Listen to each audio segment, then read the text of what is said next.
அரசு ஆஸ்பத்திரியில் வந்து கொண்டு செல்லப்பட்டு உடற்கூறு அட்டாப்சி ஆஸ் யூஸ்வல் ஆக்சிடென்ட் கேஸ்க்கு அட்டாப்சி நடக்குது. அட்டாப்சி நடந்த பிறகு மருத்துவக் கல்லூரி பயன்பாட்டுக்கு பிரசன்னாவின் உடலை அவர்களுடைய பெற்றோர் தானமாக வழங்கியது நிகழ்ச்சியை தந்தது. இதுதான் பாயிண்ட். பிரசன்னாவோட உடம்பு மட்டும் அவங்க அப்பா அம்மா, என் பையன் ஆக்சிடென்ட்டில் செத்துட்டான், இது படிக்கிற பிள்ளைங்களாவது இந்த மாதிரி பைக்கில் கண்ணாமண்ணான்னு போகாமல் இருக்கணும், நீங்கள் மருத்துவக் கல்லூரி பயன்பாட்டுக்கு வச்சுக்கணும். என் புள்ள பிறந்துட்டான், 17 வயசாயிட்டவனுக்கு இந்த பூமிக்கு அவன் எதுக்குமே பயன்படலை, சைக்கிளில் போய் செத்துட்டான். குறைந்தபட்சம் 4 மாணவர்கள் படிக்கிறதுக்காவது அந்த உடம்பு பயன்பட வேண்டும், என் புள்ள அதையாவது செய்யட்டும். அவன் டாக்டர் ஆக்கணும்னு எங்களுக்கு ஒரு கனவு இருந்துச்சு, பட் எங்களால் ஆக்க முடியல, அவன் செத்துட்டான். சரி, இவன் ஒரு பல டாக்டரை உருவாக்கட்டும், நீங்களே வச்சுங்க. உடற்கூறாய்வுலாம் முடிச்சுட்டு அந்த ஃபார்மாலிட்டி ஒன்று செய்வாங்க. ஃபார்மாலிட்டி மீன்ஸ் முன்னாடி கொத்து கூப்பிடுறது, ஒரு சூடம் கொடுத்துறது வரையும் செய்வாங்க. ஹிந்துஸாக இருந்தால் அதை செய்வாங்க. அதை பார்த்துருக்கேன், உடற்தானம் எப்படி நடக்கணும், நீங்கள் வச்சுக்கங்க அப்படின்னு கொடுத்துட்டாங்க. அதுதான் இருக்கிறவங்களை தகதலுக்கு வச்சு அழ வச்ச ஒரே காரணம் அதுதான். நம்ம புள்ளதான் பயன்படலை, நம்ம புள்ள 4 பேருக்கு பயன்படும், படிக்கட்டும். உயிரோட இருந்தால் உடல் தானம் பண்ணிருக்கலாம், உயிர் இல்லாதவங்கள்ட்ட உடல் தானம் பண்ண முடியாது. இதுவே பல பேருக்கு கேள்வி இருக்கு, செத்த பிறகு உடல் தானம் பண்ணலாமா? செத்த பிறகு கண்ணு மட்டும் தான் எடுக்க முடியும், பிரயோஜனப்படும். பாக்கி ஹார்ட் எல்லாம் அந்த குறிப்பிட்ட டயத்துக்குள்ள எடுக்கணும். அது வந்து ரொம்ப குரூசியஸான டைம், அது கோல்டன் ஹவர்ஸ்ன்னு சொல்லுவாங்க, அது எடுக்க முடியாது அதெல்லாம். பட் கண்ணு மட்டும் செல்லுபடி ஆகும். இருந்து எம்ப புள்ள செத்துருச்சுன்னா அதை விட ஒரு துர்ப்பாக்கியமான நிலைமையே கிடையாது. அதுக்கு பிறகு அந்த குடும்பம் உருப்பட்டதா வரலாறே இல்லை. ஆதாரத்தோடு சொல்லணும், சின்ன வயசுல இருந்து பார்த்த விபத்துகள் அந்த குடும்பம் அப்படியே சூனியம் பிடிச்சிடும். அப்படியே என்னத்தை சம்பாதிக்கிறது. சில பேரோட அம்மாவெல்லாம் பைத்தியம் ஆயிட்டவங்களாம் இருக்காங்க. என் பிள்ளை வர்றான், பைக் சத்தம் கேட்குது, கண்ணு எதிர சொன்ன தாய் இருக்காங்க, பிள்ளை வர்றான் பாத்தீங்களா என் பிள்ளைய கடத்தல பாத்தீங்களா, பைக்ல வருவான், இப்போ வந்துருவான், அவனுக்கு அதான் உட்காந்துருக்காங்க. உட்காந்துருப்பாங்க, யாராவது அவங்கள பிள்ளை வந்துட்டான் போய் படு அப்படிம்பாங்க. வந்துட்டானா, நான் தான் பார்க்கல கூட இருக்கு அப்படின்னு படுப்பாங்க. சொச்ச வாழ்க்கை அப்படியே சூனியமாகிவிடும். சார், சாத்தூர்ல ஆம்னி பஸ் மோதி 3 இளைஞர்கள் வந்து பலியா இருக்காங்க இல்லையா சார்? அவங்க இறப்புக்கு பின்பு அவங்க பெற்றோர்கள் சில விஷயங்கள் சொல்றது வந்து ரொம்ப நெகிழ்ச்சிகரமா சோசியல் மீடியால வைரல் ஆயிட்டு வருது. என்ன மாதிரியான விஷயங்கள் நடந்தது சார்? அவங்க பெற்றோர்கள் என்ன சொன்னாங்க? விருதுநகர் மாவட்டம் சிவகாசி பகுதியை சேர்ந்த பள்ளிக்கூட மாணவர்கள் யாருன்னா பிரசன்னா, எல்லாமே அண்டர் 18, யுவராஜ், கோகுல். இறந்ததுனால பேர் சொல்றோம், இறக்கலைன்னா பேர் சொல்லக்கூடாது, அதையும் சொல்லிடுறேன். இறந்துட்டாங்க 3 பேருமே, இறைவன்கிட்ட போயிட்டாங்க, இறைவனிட சேர்ந்து விட்டார்கள். இவங்க என்ன செய்கிறாங்க, +2 தேர்வு எழுதி உள்ளனர். 3 பேரும் ஒரே பைக்கில் சாத்தூர் கோயில்பட்டி 4 வழிச்சாலையில் உப்பத்தூர் விளக்கு பகுதியில் உள்ள டீ கடைக்கு சென்றிருக்கிறாங்க. ரைட்டா? இவங்க சென்றது வரையும் கரெக்டு தான், பட் அவங்களுக்கு டெத் டேட்டுங்கிறது அவங்களுக்கு தெரியல, மற்ற ரோட்டுக்கும் தெரிஞ்சிருக்காது. அப்போ வந்து காட்டுப்பள்ளி வாசல் பகுதியில் சென்ற போது எதிரே கன்னியாகுமரியிலேருந்து ஒரு ஆம்னி பஸ்ஸு சென்னைக்கு வந்திருக்கு. ஆமாம், அந்த பஸ் வந்து இந்த மோட்டார் சைக்கிள் மேலே டச்சப் ஆனது தான். அது சின்ன புள்ள தான் போதும், பஸ்ஸுக்கு முன்னாடி நம்மளாம் ஒரு எலுமிச்சம்பழம் தான், பிச்சுக்கு தான் தட்டி தூக்கி வீசுது. இதில் 3 பேர், யுவராஜ், பிரசன்னா ஆகிய 2 பேரும் சம்பவ இடத்துல பரிதாபமாக உயிர் போயிடுது.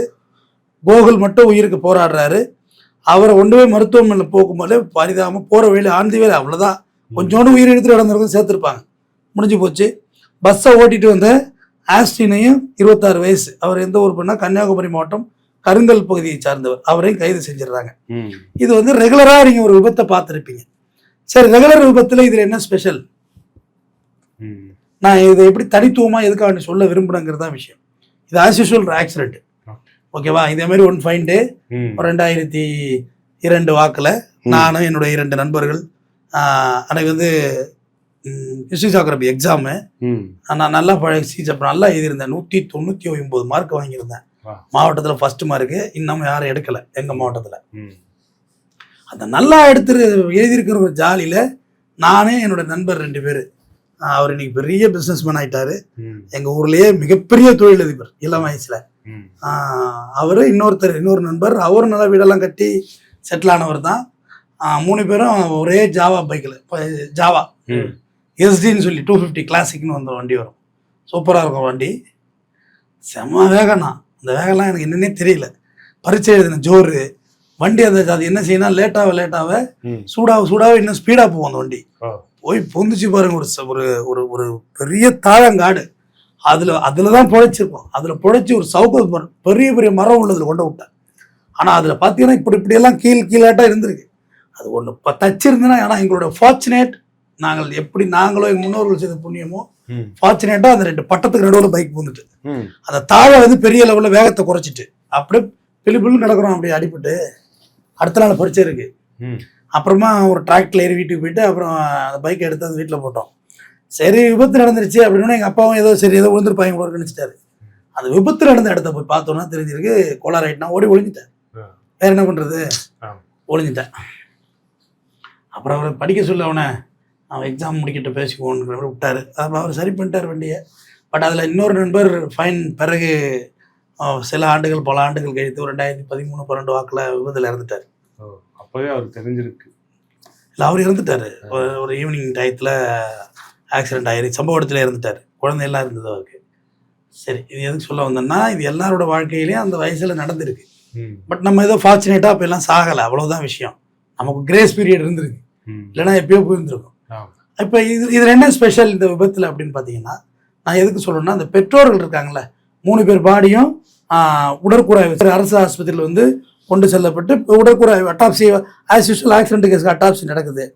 அட்டாப்சி நடந்த பிறகு மருத்துவக் கல்லூரி பயன்பாட்டுக்கு பிரசன்னாவின் உடலை அவர்களுடைய பெற்றோர் தானமாக வழங்கியது நெகிழ்ச்சியை தந்தது. இதுதான் பாயிண்ட். பிரசன்னாவோட உடம்பு மட்டும் அவங்க அப்பா அம்மா, என் பையன் ஆக்சிடென்ட்ல செத்துட்டான், இது படிக்கிற பிள்ளைங்களாவது இந்த மாதிரி பைக்கில் கண்ணாமண்ணான்னு போகாமல் இருக்கட்டும், நீங்கள் மருத்துவக் கல்லூரி பயன்பாட்டுக்கு வச்சுக்கங்க.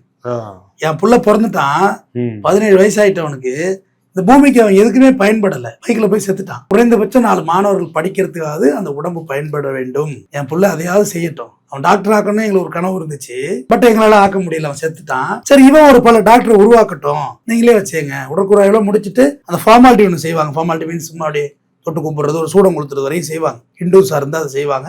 அதை பார்த்துருக்கேன், உடற்தானம் எப்படி நடக்கணும், நீங்கள் வச்சுக்கங்க அப்படின்னு கொடுத்துட்டாங்க. அதுதான் இருக்கிறவங்களை தகதலுக்கு வச்சு அழ வச்ச ஒரே காரணம் அதுதான். நம்ம புள்ளதான் பயன்படலை, நம்ம புள்ள 4 பேருக்கு பயன்படட்டும், படிக்கட்டும். உயிரோட இருந்தால் உடல் தானம் பண்ணிருக்கலாம், உயிர் இல்லாதவங்கள்ட்ட உடல் தானம் பண்ண முடியாது. இதுவே பல பேருக்கு கேள்வி இருக்கு, செத்த பிறகு உடல் தானம் பண்ணலாமா? செத்த பிறகு கண்ணு மட்டும் தான் எடுக்க முடியும், பிரயோஜனப்படும். பாக்கி ஹார்ட் எல்லாம் அந்த குறிப்பிட்ட டயத்துக்குள்ள எடுக்கணும். அது ரொம்ப குரூசியஸான டைம், அது கோல்டன் ஹவர்ஸ்ன்னு சொல்லுவாங்க, அது எடுக்க முடியாது அதெல்லாம். பட் கண்ணு மட்டும் செல்லுபடி ஆகும், வேற ஒன்றும் வேஸ்ட் தான்.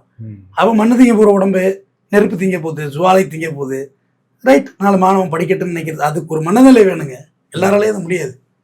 அந்த பெற்றோர்களுக்காக தான் இந்த வீடியோ. இந்த பசங்களை மாதிரி பெற்றிருக்க பெற்றோர்கள், என்னை போன்ற உங்களை போன்ற பெற்றோர்களுக்காக தான் இந்த வீடியோ. உங்கள் பிள்ளைகள் ஆசைப்படும், உங்கள் பிள்ளைகள் ஆசைப்படும். நெருப்பில் குதிக்கிறனா குதிக்க விட்டுருவீங்களா? நெருப்பில் குதிச்சோட வெந்து ஆயின்மெண்ட் போட்டு காப்பாற்றிடலாம். ஆனால் பைக்கில் போய் மோதுனா காப்பாற்ற முடியுமா? ட்ரெயினில் இருந்துட்டு இப்படியே வீடியோ எடுக்கிறான், பட்டுன்னு அடிச்சு மண்டை செதுறது. ட்ரெயினில் ஏறினா மூடிட்டு உள்ளே போய் உட்கார வேண்டியதானே, அது என்ன தூக்கிட்டு வீடியோ எடுக்கிறது? பைக்கை மாக்குன்னு வெளில தூக்குற. ஒரு பைக்கில் பெட்ரோலுக்கு பதில் தண்ணி ஊற்றி ஓட வைக்கிறாங்க, ஒரு நல்ல கண்டுபிடிப்பு. ஒரு மூத்திரத்தோட பேஞ்சு ஓட வை, அது ஒரு நல்ல கண்டுபிடிப்பு, ஒரு அறிவார்ந்த செயல். இன்னொருத்த கண்டுபிடிச்சிருக்க கண்டுபிடிப்புல போய் மல்லாக்க தூக்குறது, வீலிங் பண்றது என்னடா அறிவு? முதல்ல 3 பேர் போனதே தப்பு, ட்ரிபிள்ஸ் ரைடா அஃபென்ஸ். இதுக்கு பிறகு இன்சூரன்ஸ் இருக்கணும் அந்த பைக்கில், அது நீ பஸ்ஸில் இன்சூரன்ஸ் இருக்கணும். தரித்திரியம் அந்த பஸ் டிரைவருக்கும் தரித்திரியம் பிடிச்சிச்சு. அவர் வழக்கு, அந்த வழக்கு காலையனும் சம்பவ இடத்துல பிடிச்சிருந்தா போட்டு வெளுத்திருப்பாங்க. அதனால அது ஆக்சிடென்ட், டிரைவர் விழுந்து அடிக்கிறாங்க மாக்குன்னு. அவன் என்ன பண்ணுவான்? அவ்வளோ பெரிய பஸ்ஸை ஓட்டு வரான், அவ்வளோ பெரிய லாரியை ஓட்டு வரான், நீ தான் ஒதுங்கி இடம் கொடுத்து போகணும். முன்னாடி போய் இப்படிங்கிறது நமக்கு தூக்கி பர்க்குன்னு போடுது. ஏன் பாச்சுங்கிறாங்க? அப்படியே காரில் போகல வண்டி கிராஸ் ஆகுது. எல்லாமே 250 cc 300 cc ஹை ஸ்பீடு வண்டி, எல்லாமே கண்ட்ரோல் இருக்காது. அவன் கம்பெனிக்காரன் தான் பெருமைக்கு வண்டி போடத்தான் செய்வான், 10,000 cc கூட போடுவான் தான். உனக்கு எங்கே போச்சு அறிவு? நமக்கு ஒரு எல்லை இருக்கா இல்லையா? சாப்பாடு கூட வயிறு முட்டிட்டா நிறுத்திடணும், ரொம்ப சாப்பிட்டா வாந்தி எடுத்துருவேன், வயிறு வெடிச்சிடும். ஓகே தானே? எல்லாத்துலையும் ஒரு லிமிட் இருக்குல்ல. நம்மள்ட்ட எதுலையுமே லிமிட் கிடையாது, அது மட்டும் நல்லா தெரிஞ்சு. வேகத்தில் லிமிட் கிடையாது, சாப்பிட்றது லிமிட் கிடையாது, குடிக்கிறது லிமிட் கிடையாது, பேசுறது கூட லிமிட் கிடையாது. லூஸ் ஸ்டாக் தான் விடுவோம், நாளைக்கு 1/2 மணி நேரம் பேச லூஸ் ஸ்டாக்காக தான் இருக்கும். அதனால அம்மாஞ்சலிக்கு பிரயோஜனம் இருக்காது. ரஜினியே சொல்லியிருக்காரு, பேசலாம் தமிழை சேர்த்துருவாங்க. இல்ல பேசினாலும் சாவான், பேசி பேசியே சாவான். தமிழந்தன் சாரோட தத்துவம். ஆமா, பேசினாலும் சாவான், எப்படி இருந்தாலும் சாவ போறோம். பட் உலகத்தில் நான் சொல்றேன், எனது அருமை சகோதரர்களை உங்களை ரொம்ப வேண்டி கேட்டுறேன், உலகத்தில் மிகப்பெரிய சோகம் புத்திர சோகம். நான் இருந்து என் புள்ள செத்துருச்சுன்னா அதை விட ஒரு துர்ப்பாக்கியமான நிலைமையே கிடையாது. அதுக்கு பிறகு அந்த குடும்பம் உருப்பிட்டதா வரலாறே இல்லை. ஆதாரத்தோடு சொல்லணும், சின்ன வயசுலேருந்து பார்த்த விபத்துகள், அந்த குடும்பம் அப்படியே சூனியம் பிடிச்சிடும். அப்படியே என்னத்தை சம்பாதிக்கிறது. சில பேரோட அம்மாவெல்லாம் பைத்தியம் ஆயிட்டவங்களாம் இருக்காங்க. என் பிள்ளை வர்றான், பைக் சத்தம் கேட்குது, கண் எதிர சொன்ன தாய் இருக்காங்க, பிள்ளை வர்றான் பாத்தீங்களா, என் பிள்ளைய கடத்தல பாத்தீங்களா, பைக்ல வருவான், இப்போ வந்துருவான், அவனுக்கு அதான் உட்காந்துருக்கேன், உட்காந்துருப்பாங்க. யாராவது அவங்கள பிள்ளை வந்துட்டான் போய் படு அப்படிம்பாங்க, வந்துட்டானா நான் தான் பார்க்கல போல இருக்கு அப்படின்னு படுப்பாங்க. சொச்ச வாழ்க்கை அப்படியே சூனியமாகிவிடும், நரகமாகி. நரகம்ங்கிறது கூட, நரகங்கிறது வாழ்க்கை தம்பி. நரகம் இப்ப நம்ம நரகத்துல இருக்கோம், எனக்கு எல்லாம் சொல்றாங்கல்ல, நீ பண்ற வேலைக்கு நரகத்துக்கு தான் போகணும். ஆல்ரெடி பூமிங்கிற நரகத்துல நான் வாழ்ந்துட்டு இருக்கேன். ரொம்ப கஷ்டமா இருக்கு. சாதி பிரச்சனை, மத பிரச்சனை, பொருளாதார பிரச்சனை, ஈகோ எல்லாமே இங்க இருக்கு. நான் ஆல்ரெடி நரகத்துல வாழ்றேன். நான் முன்னாடி ஒரு வாட்டி பிறந்திருக்கிறேன். அங்க பண்ணின அக்கிரமத்துக்கு தான் இப்ப நரகத்துல நான் வாழ்ந்துட்டு இருக்கேன். நான் அப்படிதான் நினைக்கிறேன். என்னால செத்த நேர சொர்க்கம் தான். அதான் நரகத்துல இருந்துட்டேனே, அப்ப சொர்க்கத்தானே போகணும். நரகங்கிறது வாழ்வியல். ஆனால் சூன்யம் என்பது உயிர் இருக்கும், எதுவுமே இருக்காது. அந்த குடும்பத்தில் நல்ல லைட் எரியாது, ஒரு நல்ல சுபிக்ஷமான விசேஷங்கள் நடக்காது, பீடை பிடிச்சிருன்னு சொல்லுவாங்கல்ல, அது உட்கார்ந்துரும் குடும்பம். அதுக்கு தான் சொல்றேன், நம்ம வேகமா போறதுல எந்த விதமான ஹீரோயிசமும் இங்க கிடையாது. எதுல ஹீரோயிசம்? போய் அருவியில போய் குளிக்கிறா, அப்படியே போகிற அடிச்சு அழுட்டு போகுது. அங்க பார்த்தா உனக்கு பொம்பளை பிள்ளைங்க அடிச்சு அழுட்டு போகுது. தண்ணியில குளிக்கணும் விட ஸ்விம்மிங் பூல்ல போய் குளி, இல்லை வீட்டில் பக்கெட் வச்சு முண்டு தள்ள ஊற்றிக்க, அதை எடுத்து வீடியோ எடுத்து போடு, கிளுகிழப்பா பயில பார்க்கட்டும். அருவியில போய் கிளுகிழப்பா வீடியோ எடுத்து போட்டு 3 போயிட்டு விஜயவாடாவில் இந்த நாள். அப்ப எதை நம்ம இங்க ப்ரொமோட் பண்ணி எதுல ரீல்ஸ் எடுக்கணும், எதுல வேகம் எடுக்கணும், நமக்கு எப்படி சொல்றது, நமக்கு ஒரு ஸ்டேபிளான மனநிலை எதுலையுமே இருக்காது. நான் பேசிட்டு இருக்கேன், என் சிந்தனை, உடல், பொருள், ஆவி எல்லாமே இந்த வீடியோ முன்னாடி, கேமரா முன்னாடி என்ன பேசணுங்கிற கனெக்டிவிட்டி தான் இருந்துகிட்டு இருக்கு என் பிரெயின்ல. வேற எதை பத்தியும் சிந்தனை இல்லை. இதுக்கு பின்னாடி என்ன வேலை இருக்கு, இதுக்கு முன்னாடி என்ன வேலையை நான் விட்டு வந்திருக்கேன், நாளைக்கு என்ன வேலை செய்யணும் அப்படின்ற சிந்தனை எதுவுமே கிடையாது. அது வாகனம் ஓட்டும் போது எல்லா ஓட்டுநர்களும் இருக்கணும். வண்டியில் ஏறி ஸ்டேரிங்ல உட்காந்தாச்சா, ரைட், ஆறு நடிக்குதா, யாரெல்லாம் வேக்கம்லாம் ஏறிட்டா, ரைட்டுப்பா, பேசஞ்சர்லாம் ஏறிட்டீங்களா, ரைட், எடுத்து வண்டியை ஓட்டணும். வண்டி எடுத்தோன்னே இந்த காதில் போன வச்சுக்கிட்டு, ஏங்க பால் காசு அனுப்பிட்டீங்களா அப்படின்னா எவனுக்கு பால் ஊத்துறதுக்கு? இது தவறு. வாகனம் ஓட்டுறவங்களும் சொல்றேன், பைக் ஓட்டுறவனுக்கு எவ்வளவு தப்பு இருக்கோ அவனுக்கு. பைக் ஓட்டுற உனக்கு ஒரு சைக்காலஜி கேட்குறேன், உனக்கு ஒரு ஈகோ இருக்கு. அவன் என்ன பெரிய வண்டி, அவன் முடி பிடிக்கிறது, அவனுக்கு ஆரன் அடிக்கிறது, அவனுக்கு இடம் கொடுக்கறது இல்லை, சின்னோண்டு டிவிஎஸ் வீட்டில் போய் அவனை அடிக்க போறது. இது என்ன பழக்கம்? அது நீ பாட்டுக்கு போடா, அவன் பாட்டுக்கு போடா. உனக்கு உன்னை விட ஒரு ரோட் டாக்ஸ் கூட கட்டுறான், லாரியும் பஸ்ஸும் உன்னை விட அதிகமாக கட்டுறான், உன்னை விட அதிக எக்ஸ்பீரியன்ஸ் அவனுக்கு, பெரிய வண்டி ஓட்டுறான், உயரத்தில் உட்காந்துருக்கான். அப்படி அண்ணான்னு தான் நீ பார்க்குற. அதுக்கு சொல்கிறேன், பேரண்ட்ஸு உங்கள் பிள்ளைங்களுக்கு பைக்கை வாங்கி கொடுக்குறது தான், அவன் கையில் வெடிகுண்டு கொடுக்குறது ஒன்று தான். அவன் பைக் வாங்கி கேட்குறான்னா ஒரு பாட்டில் வெள்ளத்தை வாங்கி வச்சிருக்கு. என்னோட வேண்டுகோள் அதுதான். எங்கள் வீட்டுக்கு நான் அந்த கண்ட்ரோல் தான் போட்டிருக்கேன். ஒரு பாட்டை வெள்ளத்தை வச்சுட்டு நீங்கள் எப்படி நினைப்பீங்க? இப்போ 2 பேரும் ஆடியன்ஸ் என்ன நினச்சிட்டு இருக்கீங்க? அப்பா அம்மாவை நான் குடிச்சிட்டு செத்துடுறோம், நீ வாழ் அப்படின்னு நினச்சிட்டு இருக்கீங்க. கிடையாது. நான் இதுக்கு சாகணும் உன்னை பெற்றதுக்கா? என்னோட பைக் வாங்கி கொடுத்த பதில் இந்த பாட்டில் வெள்ளத்தை குடிச்சிரு, மகிழ்ச்சியாக உன்னை கொண்டு அடக்கம் பண்ணிடுறேன். செதறி போய் அடக்கம் பண்ண எனக்கு விருப்பம் இல்லை. உடம்பு செதறி மார்ச்சேரியில் வச்சு உடம்பு அதுக்கு மேலே கீந்து எடுத்து ஆச்சு, ஐயோ அப்பா, அது அறவுயிரும் காவுயிரும் 2 காலு போய் கிடச்சினா ரொம்ப கொடுமை. நீ வெள்ளத்தை குடிச்சிரு. இப்படி சொல்லுங்க எனது அருமை பெற்றோர்களே, இதை நீங்கள் உங்கள் பிள்ளைகள்கிட்ட தயவுசெய்து சொல்லுங்க, இந்த வெள்ளத்தை குடிச்சிரு. இல்லை ஒரு கயிறு வாங்கி தர்றேன், ஒரு முழக்கயிறு நாண்டுக்கிட்டு சாகு, ஒரே நாள் அழுது தொலைச்சிடுறேன். நீ நித்தம் இன்னைக்கு உயிரோட வருவியா, செத்துட்டியா, நீ உயிரோட வருவியா, செத்துட்டியா. 2 வீலர் மாதிரி வாஸ்ட் வெஹிக்கிள் எதுவுமே கிடையாது. ஆனால் அது பெரிய மார்க்கெட். 2 வீலரில் தான் நீ காரை விட அதிக கான்சன்ட்ரேஷன் பண்ணணும். 15 லட்ச ரூபாய்க்கு பைக் இருக்கு தெரியுமோ? வெற்றிமாறன் வச்சிருக்காரு, அவர் எங்கேயாச்சும் ஓட்டுறாரா? ஓட்டினா தெரியுங்க. அதனால 2 வீலர் வாங்கி கொடுக்கல சார், அவன் சாப்பிடல சார் 2 நாள், அப்புறம் பைக் வாங்கி கொடுத்தாங்க அப்படின்னு ஏன் நான் அவளை சொல்லுது? சாப்பிடலன்னா 3 நாள் சாப்பிடாம இருக்க போறான், 4 நாள் சாப்பிடாம இருக்க முடியுமா? நாய் சோறலி திங்க, அடுத்த வருஷம் வாங்கி தெரியா அப்படின்னு. சரி பாப்பா சாப்பிட்றாமல்ல பட அப்படின்னு சொல்லுது. கசக்கும், பிள்ளைகளுக்கு கசக்கும், பெற்றோரை பிடிக்காது, தகப்பனை கோபமாக நினைப்பார்கள். நீ கோபமா நினைக்கிறங்கிறத வேண்டி உன்னை இழக்க முடியாது. நீ ஆள பிறந்தவன். இந்த உலகத்தில் நான் காணாத உலகத்தை காணுவதற்காக உன்னை வளர்த்து கொண்டிருக்கிறேன். கேவலம் 2 வீலர் ஆக்சிடென்ட்ல போய் சாவுறதா? இருக்கிறதுல ஒஸ்ட் டெத்து குடிமரணமும் 2 வீலர் ஆக்சிடென்ட்டும் தான். குடிச்சிட்டு செத்தாலும் ரெஸ்பான்ஸ் இருக்காது. ஆக்சிடென்ட் திமிரு போய் செத்தாமா. குடிச்சிட்டு செத்தவனுக்கு யாராவது ஃபீல் பண்ணியிருக்காங்களா? 20 பேர் தண்ணி வண்டிக்கு அவன் செத்துட்டான்றான். 2 மரணங்களுக்கு மதிக்கப்படுவதில்லை. தற்கொலை கூட ஃபீல் பண்ணுவாங்க. நான் அப்படி மனுஷன் நல்ல திறமையான ஆள் தான், என்ன இப்படி ஒரு முடிவு எடுத்துட்டாங்க. ஆனால் இது மதிக்கப்படாது. அதனால சொல்றேன், சாப்பிட மாட்டேதான் கிடக்கட்டும். புள்ள முக்கியமா, உயிர் முக்கியமா, பிள்ளையோட அன்பு பாசம் முக்கியமா? ஆசைப்பட்டா நான் டூர் அடிச்சு விட்டு காமிங்க, ஒரு ஃப்ளைட்டில் அடிச்சு விட்டு காமிங்க. எவ்வளோ பைக்கு? 2 லட்சம் பணம், ஒரு இந்த ஃப்ளைட் டிக்கெட்டு. இப்போ சிங்கப்பூர் மலேசியா சுற்றி பார்த்துடா போட, துரத்தி விடுங்க, தப்பு இல்லை. நீங்கள் கடன்பட்டு கஷ்டப்பட்டு தாலி செயின் அடவை வச்சு பைக் வாங்கி கொடுத்தேன்னு சொல்லுது. அவன் தாலியாக இருக்க போகிறான், அவன் தான் செத்துருவானே, அப்புறம் எங்கேருந்து போய்க்க போறா?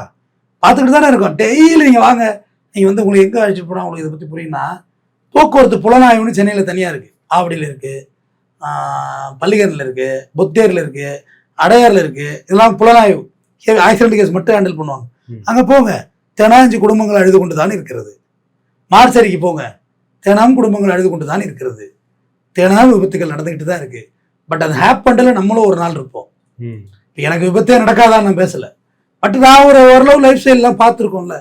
பள்ளிக்கூடத்து வயசில் உனக்கு என்ன பைக்கு, சைக்கிளில் போகிறதே ஆபத்து. பைக்கில் போகிறது, ஒன்றா குடும்பத்தில் போகிறது, வேகமாக போகிறது, பெருமை வேற. என் புள்ள மாரியெல்லாம் பைக் ஓட்டவே முடியாதுங்க. பெருமை அது. என் புள்ள மாரி அவனும் சாவ போகிறது இல்லைன்னு சொல்லிக்கிற, நீயே பந்தா பண்ணிக்கிற. அதுக்காக வேண்டிய சொன்னேன், இந்த பிரசன்னாவின் தாய் தந்தையருடைய மனநிலை எவ்வளோ இரும்பாக உட்டைந்து சுக்குநூறாக போயிடும்.